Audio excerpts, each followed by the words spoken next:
صرف جگت بازی مذاق میں ایک پولیس کانسٹیبل نے دوسرے پولیس کانسٹیبل کا کان ہی اتار دیا۔ اب کتا کان اتارتا ہے لیکن ایک انسان کا جو کان ہے وہ اتارتا آپ لوگوں نے نہیں سنا ہوگا۔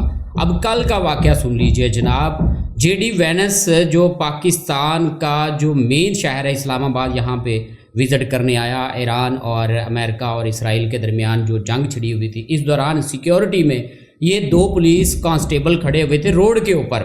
اب جناب ہوتا یہ ہے کہ یہ جو پولیس کانسٹیبل ہے جس کا کان اب اس کے جو کلیگ نے یہ اتارا ہے اور یہ آپس میں مذاق کر رہے تھے، ایک پولیس کانسٹیبل نے کہا کہ آپ مذاق نہ کریں، جگت بازی نہ کریں۔ اب روکنے کی کوشش کی۔ اب جو دوسرا اس کا جو ساتھی ہے اس نے کہا کہ کھانا کھا لو، میں کھانے کے بعد آپ کو بتاتا ہوں کہ میں کیا چیز ہوں، میں کیا کر سکتا ہوں۔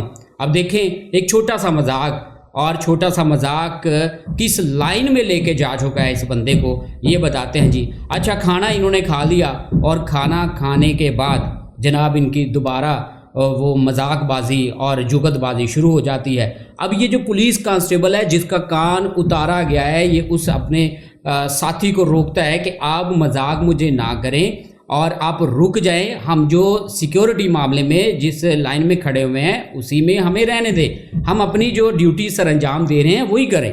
اب وہ جو اس کا ساتھی ہے وہ رکا نہیں ہے۔ اب 1 سے 2 سیکنڈ کے اندر اندر اس دوسرے پولیس والے نے اس کو تھپڑ مارے ہیں، 2 تھپڑ مارے ہیں جی۔ اس کے بعد اس بندے کو پتہ ہی نہیں چلا کہ جناب اس کا جو کان ہے وہ 1 سے 2 سیکنڈ کے اندر اندر نیچے گر گیا۔ اب اس کا کان اتر گیا، اس کو پتہ نہیں ہے کہ میرا کان جناب یہ اتر گیا۔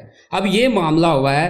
اب وہ بندہ جس کو دوسرے جو انسان ہیں ان کی حفاظت کرنے کے لیے تعینات کیا گیا ہے، یہ جو پولیس کانسٹیبل ہے، اس کا اپنا ساتھی اس سے محفوظ نہیں ہے تو عوام یا ہم اور آپ کیسے محفوظ ہو سکتے ہیں؟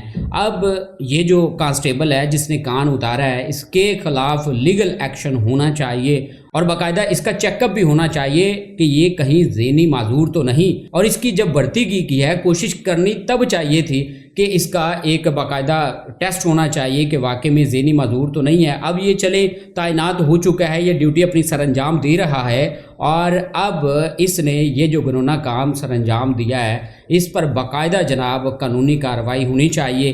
اور آپ لوگ اس معاملے میں یہ جو کیس ہے اس کے بارے میں آپ لوگ کیا رائے رکھتے ہیں؟ کمنٹس باکس میں ضرور ہمیں بتائیں۔